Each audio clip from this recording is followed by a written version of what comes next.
Book 3. Hail, holy light, offspring of heaven, firstborn, or of the eternal, co-eternal beam, may I express thee unblamed. Since God is light, never but in unapproached light dwelt from eternity, dwelt then in thee, bright effluence of bright essence increate. Or hear'st thou rather pure ethereal stream, whose fountain who can tell? Before the sun, before the heavens thou wert, knit the voice of God as with a mantle didst invest the rising world of waters dark and deep, one from the void and formless infinite.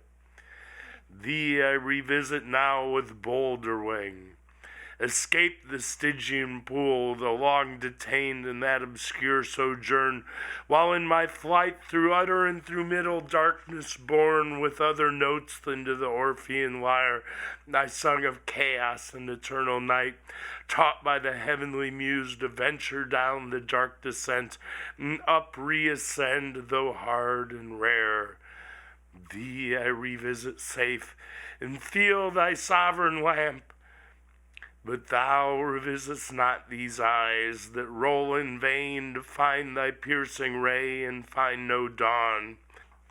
So thick a drop serene hath quenched their orbs, or dim suffusion veiled.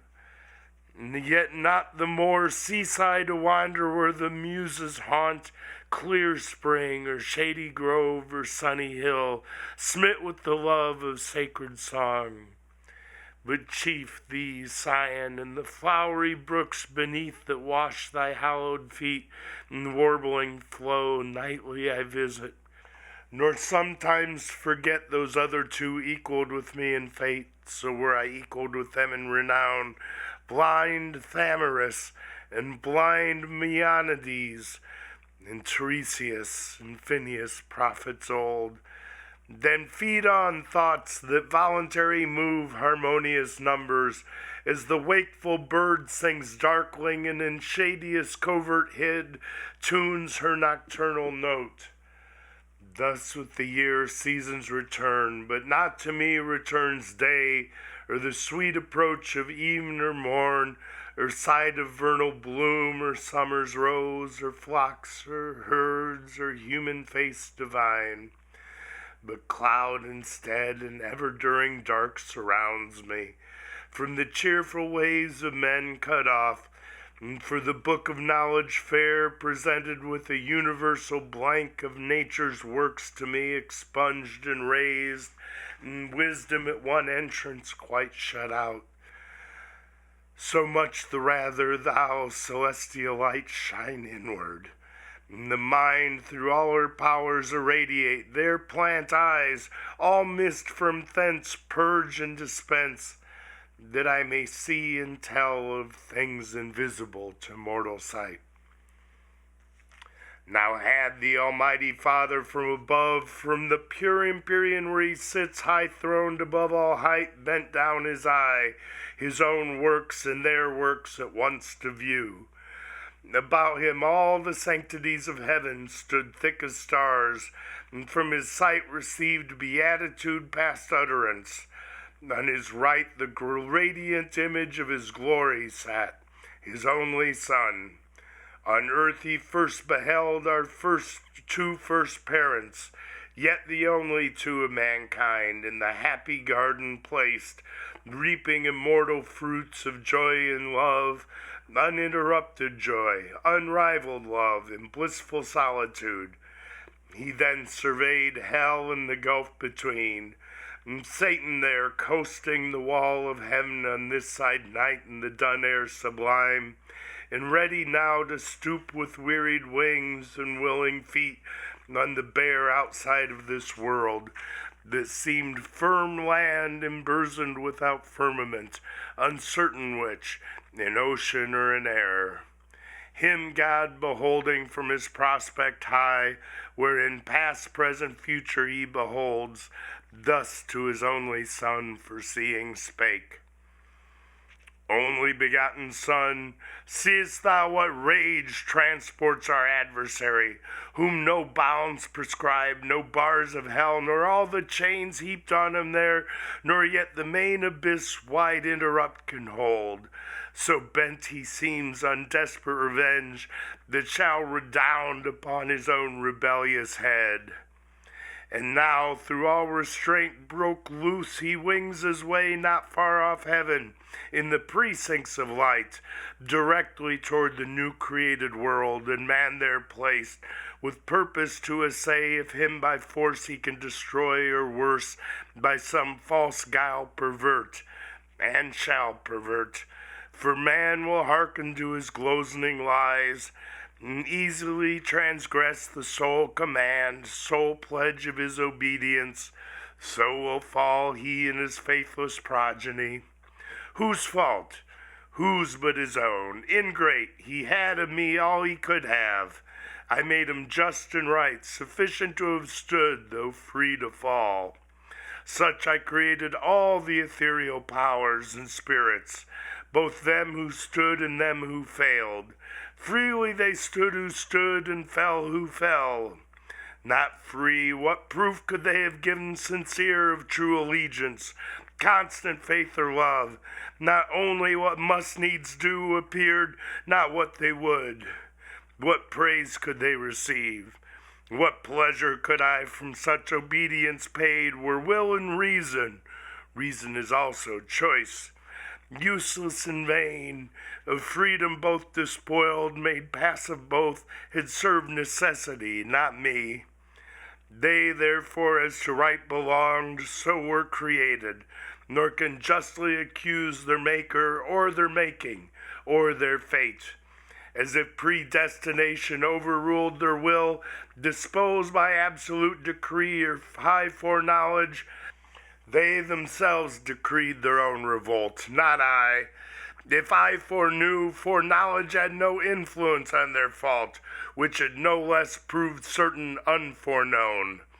So without least impulse or shadow of fate, or aught by me immutably foreseen, they trespass, authors to themselves in all, both what they judge and what they choose. For so I formed them free, and free they must remain, till they enthrall themselves. I else must change their nature, and revoke the high decree unchangeable, eternal, which ordained their freedom. They themselves ordained their fall. The first sort by their own trans-suggestion fell, self-tempted, self-depraved. Man falls deceived by the other first. Man therefore shall find grace, the other none. In mercy and justice both, through heaven and earth, so shall my glory excel. But mercy first and last shall brightest shine. Thus while God spake, ambrosial fragrance filled all heaven, and in the blessed spirits elect new sense of joy ineffable diffused. Beyond compare, the Son of God was seen most glorious. In him all his Father shone substantially expressed, and in his face divine compassion visibly appeared, love without end, and without measure grace, which uttering thus he to his Father spake. O Father, gracious was that word which closed thy sovereign sentence, that man should find grace, for which both heaven and earth shall high extol thy praises, with the innumerable sound of hymns and sacred songs, wherewith thy throne and compass shall resound the ever blessed. For should man finally be lost, should man thy creature loved so late, thy youngest son fall circumvented thus by fraud, though joined with his own folly, that be far from thee. That far be from thee, Father, who art judge of all things made, and judgest only right. Or shall the adversary thus obtain his end, and frustrate thine? Shall he fulfill his malice, and thy goodness bring to naught? Or proud revenge, though to his heavier doom, yet with revenge accomplished, and to hell draw after him the whole race of mankind, by him corrupted?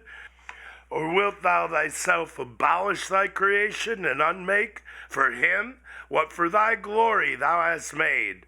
So should thy goodness and thy greatness both be questioned and blasphemed without defense. To whom the great Creator thus replied, O Son, in whom my soul hath chief delight, Son of my bosom, Son, who art alone my word, my wisdom, and effectual might. All hast thou spoken as my thoughts are, all as my eternal purpose hath decreed. Man shall not be quite lost, but saved who will, yet not of will in him, but grace in me freely vouchsafed. Once more I will renew his lapsed powers, though forfeit and enthralled by sin to foul exorbitant desires. Upheld by me, yet once more shall he stand on even ground against his mortal foe. By me upheld, that he may know how frail his fallen condition is, and to me owe all his deliverance, and to none but me. Some I have chosen of peculiar grace, elect above the rest. So is my will. The rest shall hear me call, and oft be warned their sinful state, and to appease betimes the incensed deity while offered grace invites. For I will clear their senses dark, what may suffice, and soften stony hearts to pray, repent, and bring obedience due. To prayer, repentance, and obedience due, though but endeavored with sincere intent, mine ear shall not be slow, mine eye not shut. And I will place within them as a guide my umpire conscience, who if they will hear, light after light well used they shall attain, and to the end persisting safe arrive. This my long sufferance and my day of grace, they who neglect and scorn shall never taste. The hard be hardened, blind be blinded more, that they may stumble on and deeper fall. And none but such from mercy I exclude. But yet all is not done. Man, disobeying, disloyal, breaks his fealty and sins against the high supremacy of heaven, affecting Godhead, and so losing all. To expiate his treason hath naught left, but to destruction sacred and devote, die he or justice must, unless for him some other able and is willing pay the rigid satisfaction, death for death. Say, heavenly powers, where shall we find such love?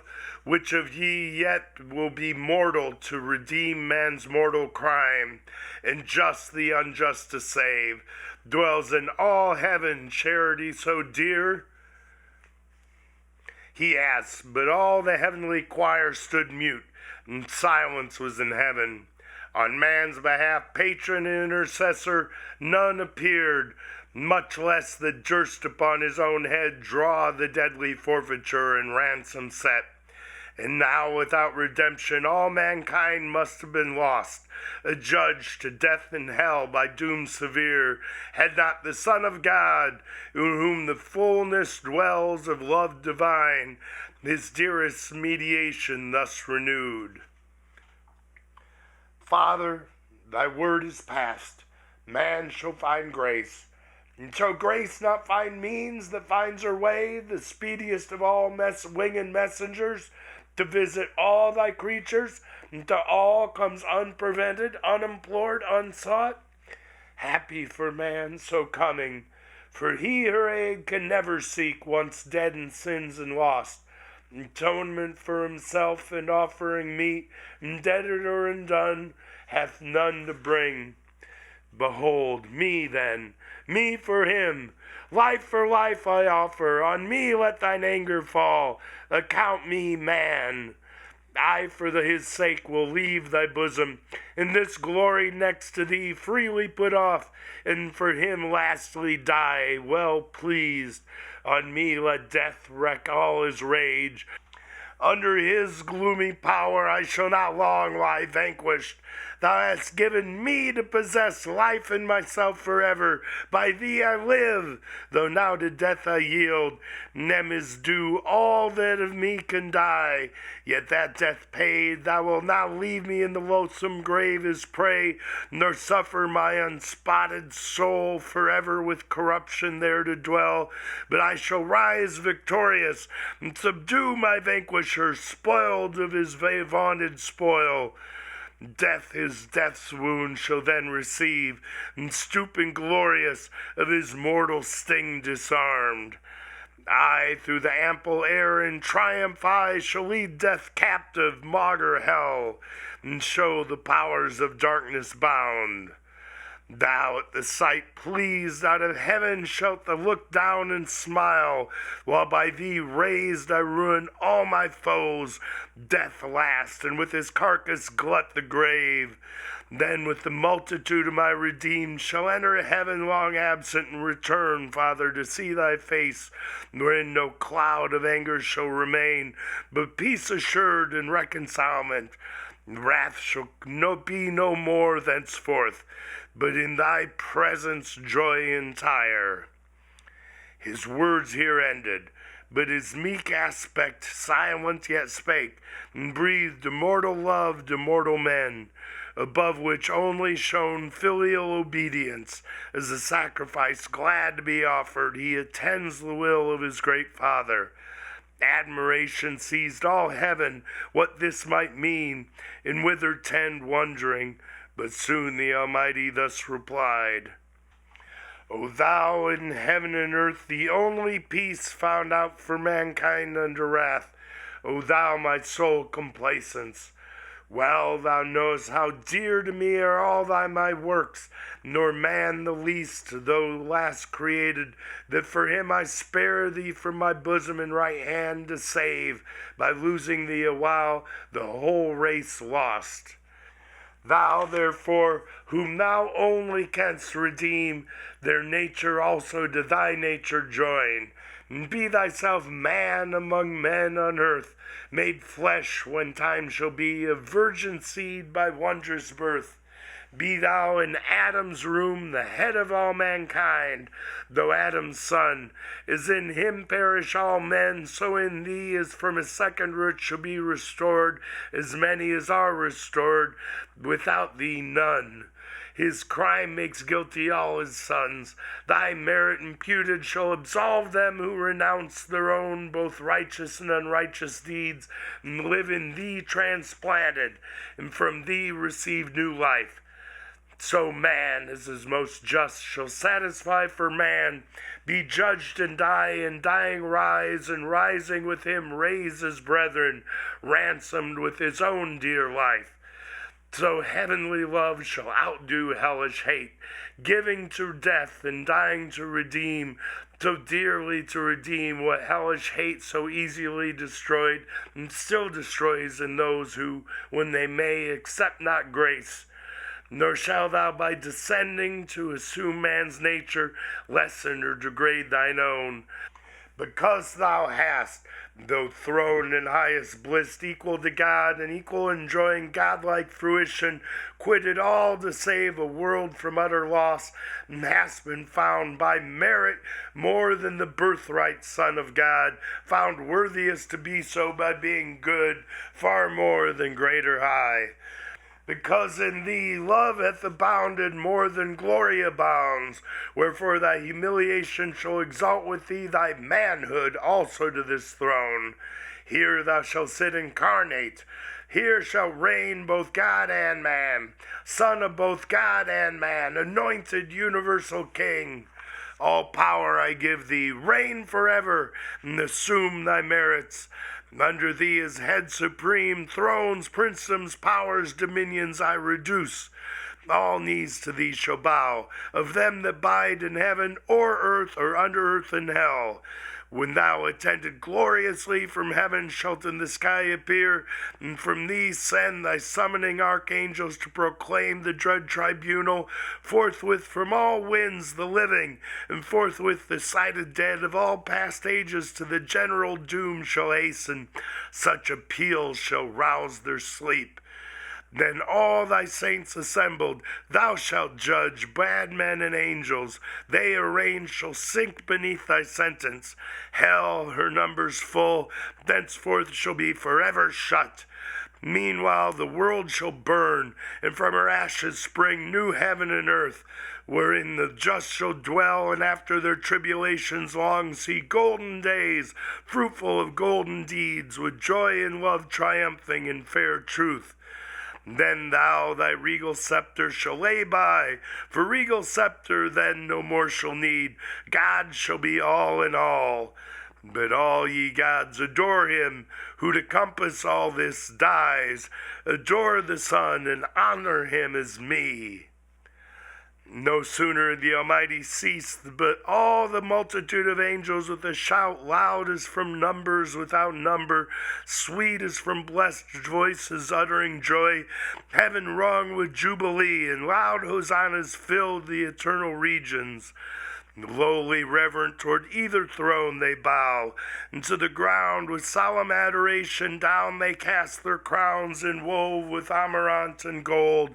Immortal amaranth, the flower which once in paradise fast by the tree of life began to bloom, but soon for man's offense to heaven removed where first it grew, there grows.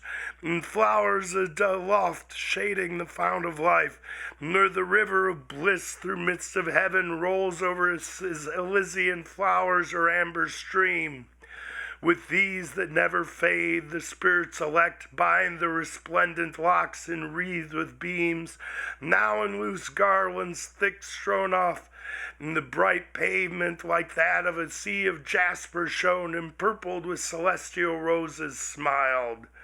Then crowned again their golden harps they took, harps ever tuned, that glittering by their sides like quivers hung, and with preamble sweet of charming symphony they introduced their sacred song, and waken raptures high.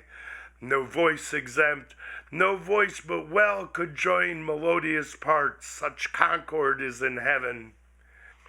Thee, Father, first they sung, omnipotent, immutable, immortal, infinite, eternal King, thee, author of all being, fountain of light, thyself invisible amidst the glorious brightness where thou sittst throned inaccessible.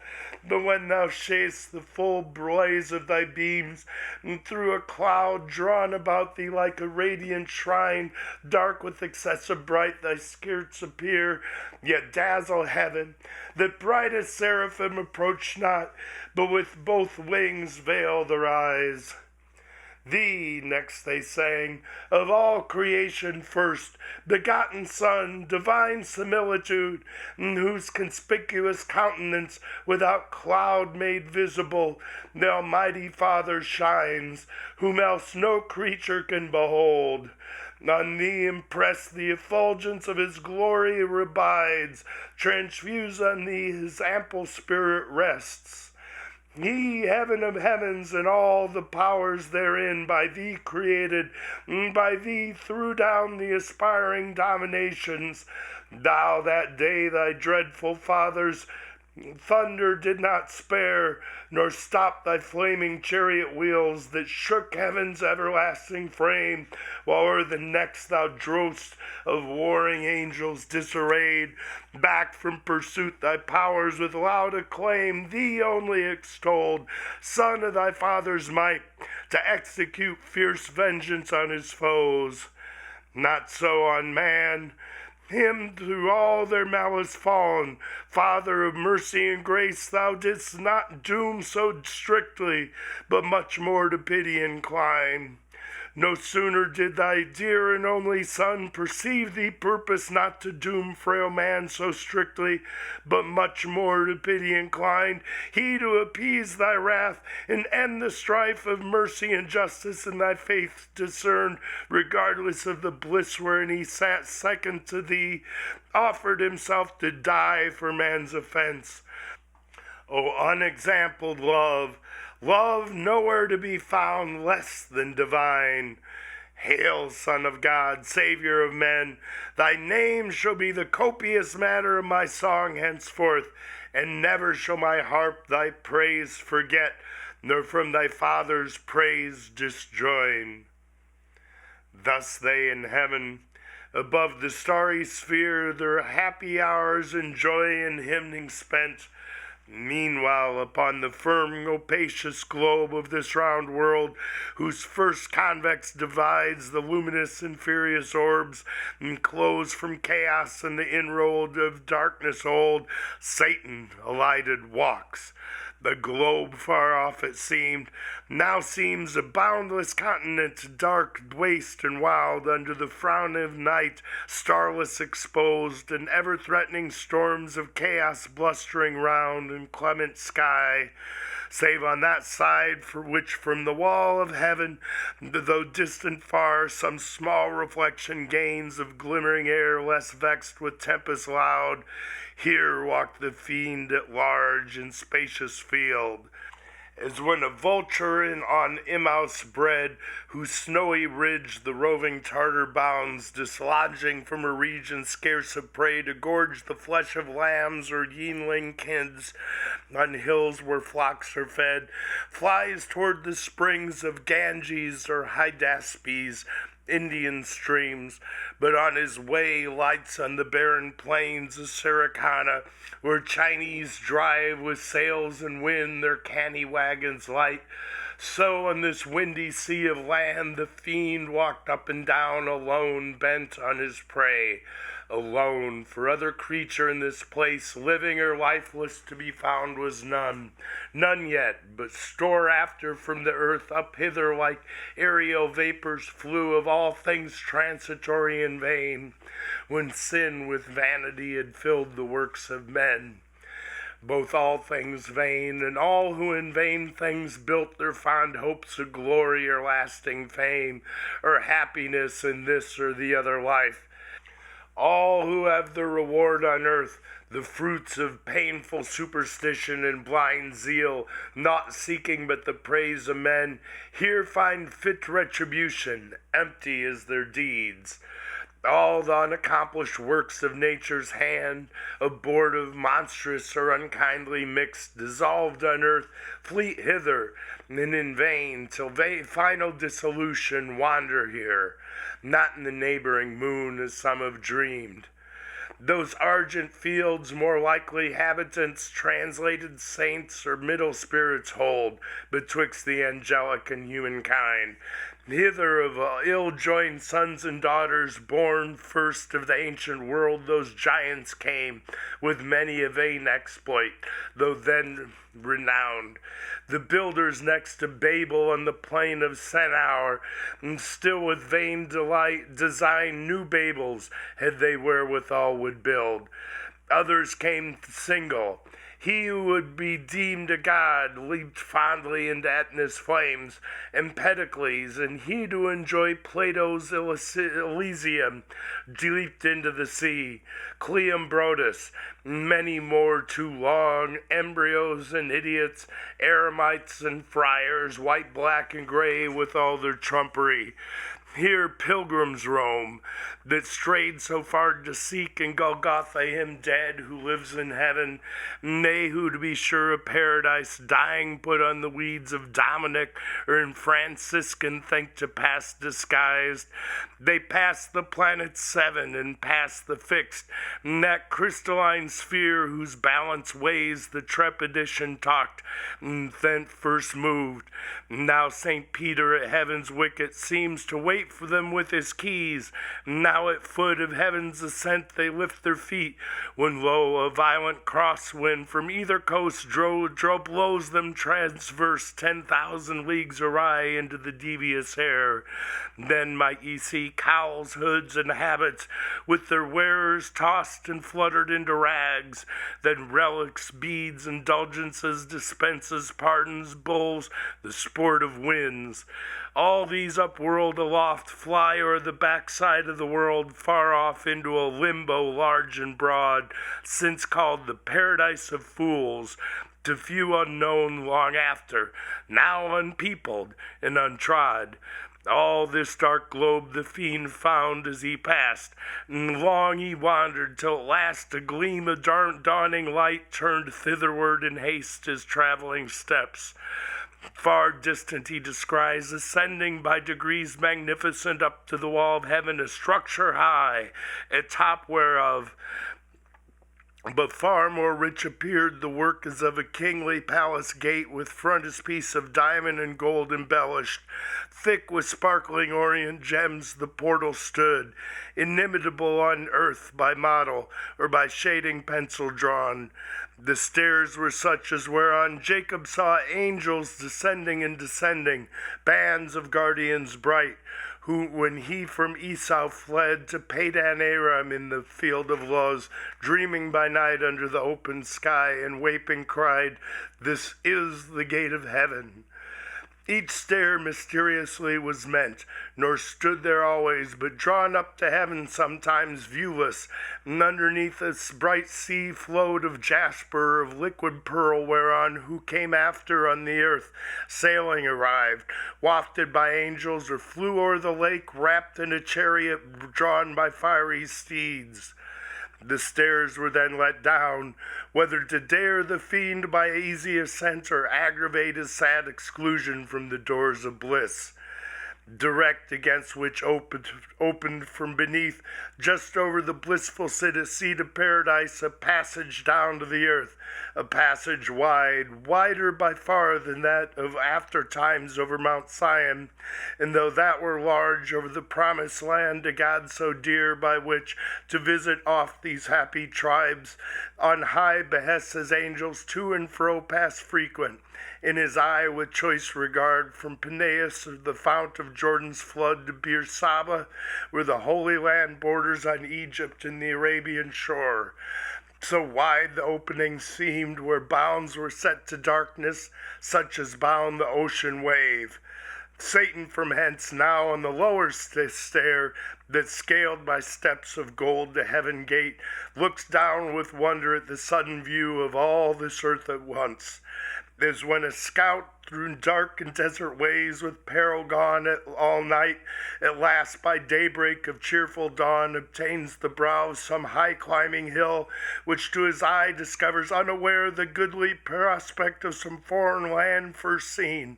There's some renowned metropolis with glittering spires and pinnacles adorned, which now the rising sun gilds with his beams. Such wonders seized, though after heaven seen, the spirit malign, but much more envy seized at sight of all this world beheld so fair.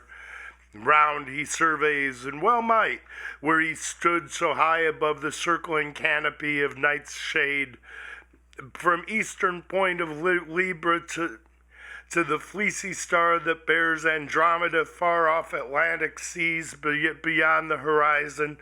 Then from pole to pole he views in breadth, and without longer pause, down right to the world's first region throws his flight precipitant, and winds with ease through the pure marble air his oblique way amongst innumerable stars, that shone stars distant, but nigh hand seemed other worlds, or other worlds they seemed, or happy isles, like those Hesperian gardens famed of old, fortunate fields and groves and happy vales, thrice happy isles.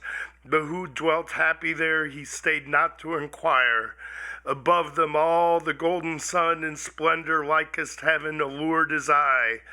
Thither his course he bends through the calm firmament, but up or down, by center or eccentric, hard to tell, or longitude, where the great luminary aloof the vulgar constellations thick, that from his lordly eye keep distance due, dispenses light from far. They, as they move their starry dance in numbers that compute days, months, and years, toward his all-cheering lamp turn swift their various motions, or are turned by his magnetic beam, that gently warms the universe, and to each inward part with gentle penetration, though unseen, shoots invisible virtue even to the deep. So wondrously was set his station bright. There lands the fiend, a spot like which perhaps astronomer in the sun's lucent orb through his glazed optic tube yet never saw. The place he found beyond expression bright, compared with aught on earth, metal or stone. Not all parts like, but all like and formed with radiant light, as glowing iron with fire. If metal, part seemed gold, part silver clear. If stone, carbuncle most, or chrysolite, ruby or topaz, to the 12 that shone in Aaron's breastplate. And a stone besides that stone imagined rather oft than elsewhere seen, that stone, or like to that which here below philosophers in vain so long have sought, in vain, though by their powerful art they bind volatile Hermes, and call up unbound in various shapes old Proteus from the sea, drained through a limbic to his native form. What wonder then if fields and regions here breathe forth elixir pure, and rivers run potable gold, when with one virtuous touch the alchemic sun, so far from us remote, produces with terrestrial humor mixed here in the dark so many precious things of color glorious and effect so rare.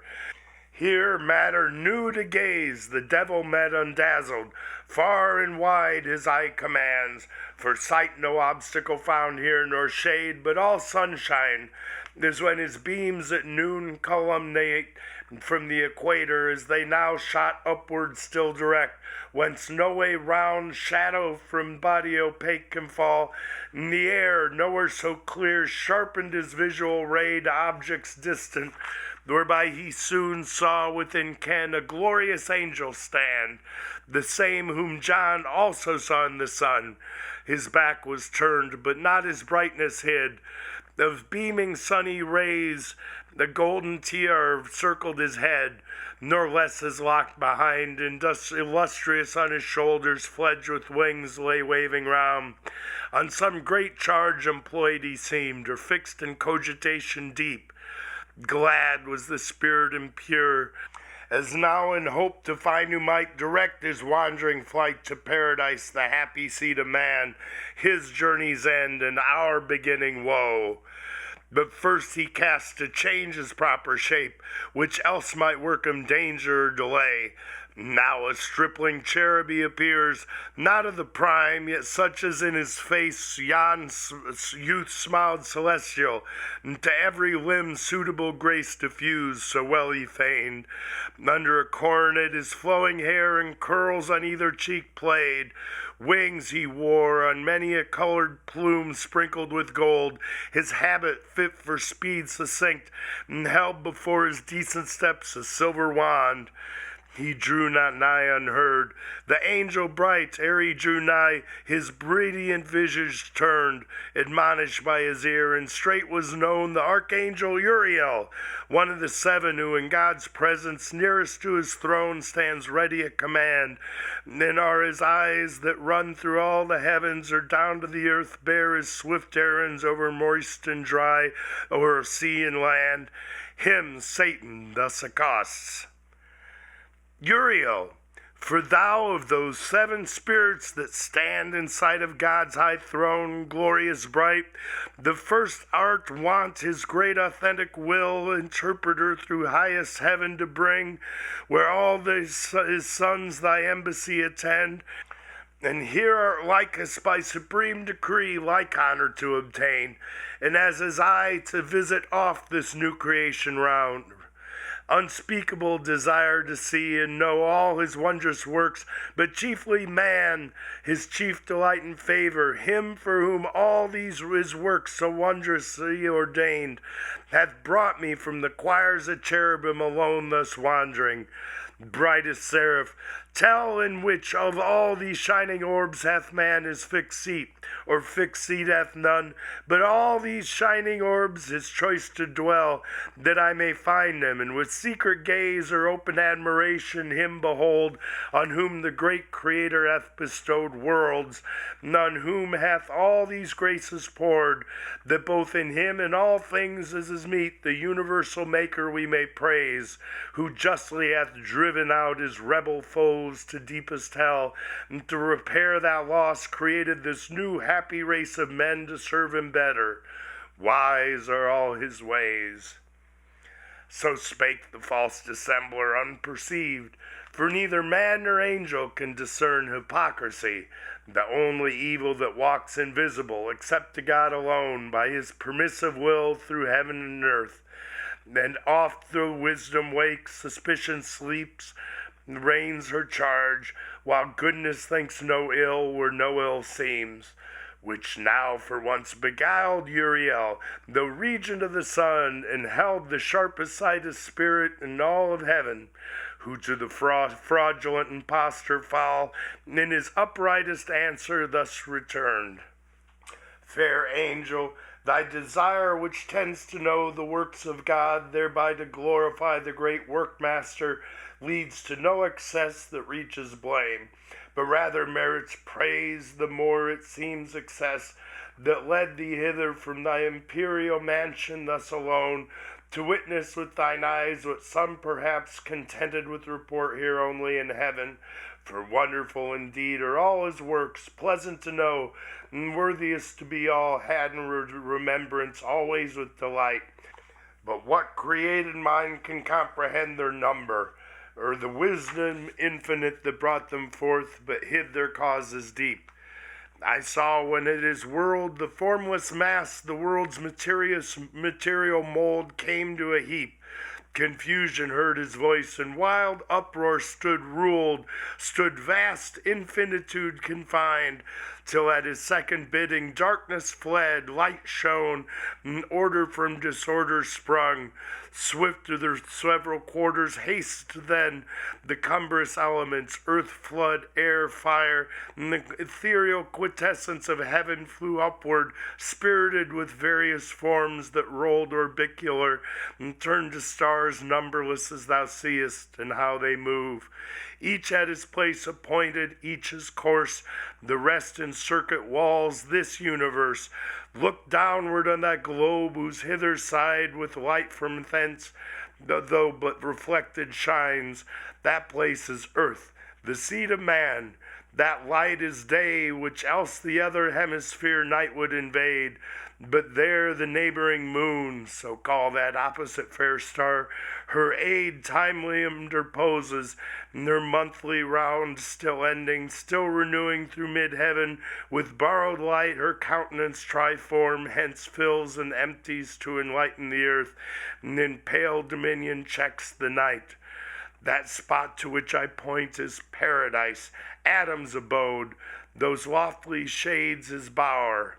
Thy way thou cannot miss, nor me mine requires. Thus said, he turned, and Satan, bowing low as to superior spirits as wont in heaven, where honor due and reverence none neglects, took leave, and toward the coast of earth beneath, down from the ecliptic sped with hoped success, throws his steep flight in many an airy wheel, nor stayed till on Niphates' top he lights. The end of the third book.